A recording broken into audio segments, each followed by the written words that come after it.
Hey guys, welcome back to RPO Restorations. Today we'll be talking about something of a mixed bag for the general. A car line that was somewhat necessary at the time, but also something buyers really didn't want, especially when you look at the cars they replaced. A car line that cost an estimated $7 billion to develop in 1986 money, and a car line that GM allegedly lost $2,000 on every single time they made one, at least for the first few years. I'm talking about the 1988 W-body platform. GM's W-body line was internally known as the GM10 program when it was conceived in 1982. The plan was to replace the soon-to-be aging rear-wheel drive midsize G-body cars and the A-body front-wheel drive intermediates under a single front-wheel drive platform. GM threw a whopping $7 billion at the program in back then money. Optimistically, or with the benefit of hindsight, we'd say foolishly, they thought that this program would yield enough sales to produce over 1.5 million units a year. The program was fraught with problems from the start. Internally, there was some confusion as to whether the coming N-body line would be the midsize replacement. This created some competition for resources early on in the program. There was also a management reorganization at the General in 1984, and the program was put under the control of the newly created small car group, Chevrolet, Pontiac, and GM of Canada. Management shakeups are never good for continuity. And third, the world around GM was changing.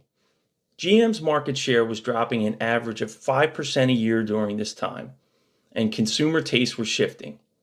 Honda and Toyota were introducing better and more refined cars, and Ford changed the midsize game in 1986 with the introduction of its Taurus. The program continued on, and by the 1988 model year, it was time to see what it had produced. The results were underwhelming.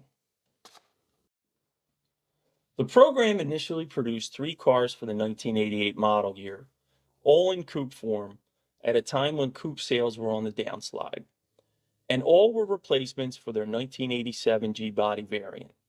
They came riding on a 107.5-inch wheelbase, and in typical 80s GM fashion, powertrains were initially standard across the line with a 2.8-liter V6 engine. As the years ticked by, there would be some deviation of engine and transmission choices amongst the divisions. The line wouldn't see a sedan arrive until 1990. It's also worth mentioning that the sedan variants of these W-body cars were originally intended to replace the A-body cars that GM had been producing since 1982. The 4-door Regal was originally supposed to be the Buick Century, and the Oldsmobile Cutlass Sierra was supposed to be replaced with a 4-door W-body. GM never did this, however, as they thought, why kill a car line that was still selling well? This seemed to be a common theme with them during this time, with the extensions of the G and B body full-size cars as well. Now let's take a look at some of the initial coupe offerings from each division, starting with the Pontiac Grand Prix. Debuting in January 1988, the Pontiac Grand Prix was the replacement for Pontiac's rear-wheel drive G-body version of the same name. The G-body Grand Prix never really had the performance image of the other G-body cars out there, save for the 2+2, which was made in very limited numbers. I've never seen one out in the wild. I always felt the G-body Grand Prix was a holdover of its late 70s luxury, sort of stodgy image. It never really fit with the we build excitement image they were trying to convey by the mid-1980s. They certainly looked and felt a lot different from the Firebirds, Fiero, and Sunbirds Pontiac was pushing. But in Pontiac's defense, they did do a lot with the W-body version as time went by. They were initially offered with either a 5-speed manual or 4-speed automatic transmission in 3 trim levels, a base, LE, and SE model. The LE came equipped with a partially digital dash, which was still a fairly novel thing at the time. The SE, being the top-of-the-line version, came with those really comfortable Pontiac 6-way power seats, a stereo cassette player, and a trip computer and compass. By 1989, Pontiac would replace the 2.8-liter V6 with the larger 3.1-liter midway through the model year. This was also the first year of the McLaren turbocharged model. 1989 would also see some changes to the bodywork, as more plastic cladding would be added to the SE model. A love it or hate it thing. 1990 would see the introduction of the sedan, as well as the introduction of the STE edition, featuring a turbocharged V6 engine. Speaking of engines, this year would also see the introduction of the Quad 4 to the Grand Prix in its LE model. Overall, I think the Grand Prix might be the best W body, especially during this early period. Pontiac really shifted the image of the car to more align with its being the excitement division. I think they look good too. They sold millions of sedans over the years and really created some good cars with the soon-to-be GT and GTP models. Now let's move on to my second favorite W body, the Oldsmobile Cutlass Supreme. Introduced as a notchback coupe for 1988, it was available in 3 trim levels: the base Cutlass Supreme, the SL, and the International Series. It came with 4-wheel disc brakes standard, and a manual transmission was on the option list. The SL included body-colored mirrors and an upgraded interior. The International Series came decked out with a lot of standard comfort features and included the FE3 suspension and handling package, which was actually an available option even on the base coupe. I think these International Series cars are pretty nice and don't really get the recognition they deserve, not only in Supreme, but all along the late 80s and early 90s Oldsmobile lineup.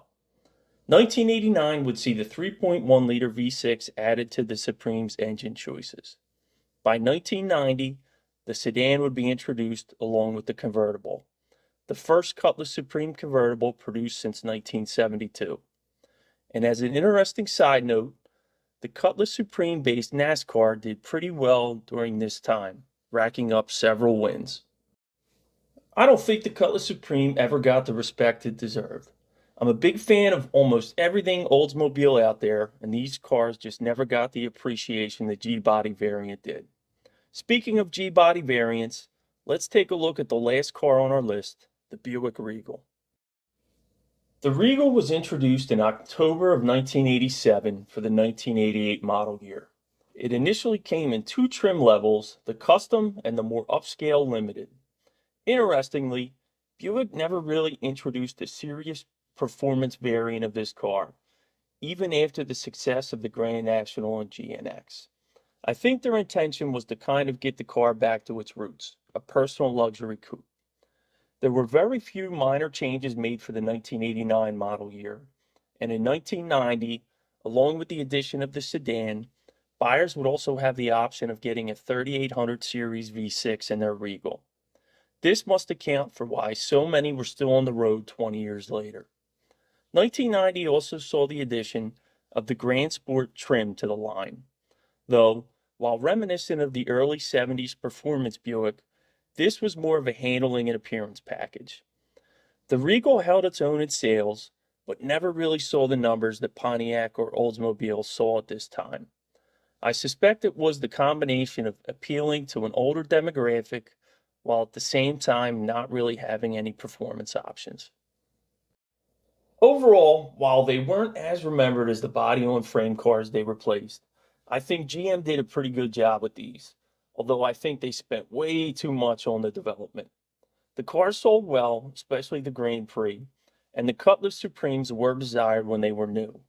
I remember wanting one back in the 90s, but even used, they were selling for more than $10,000, which was way too much for me at the time. What do you guys think? Did GM get it right with these, or should it have been back to the drawing board? Let us know in the comments section. Thanks for watching.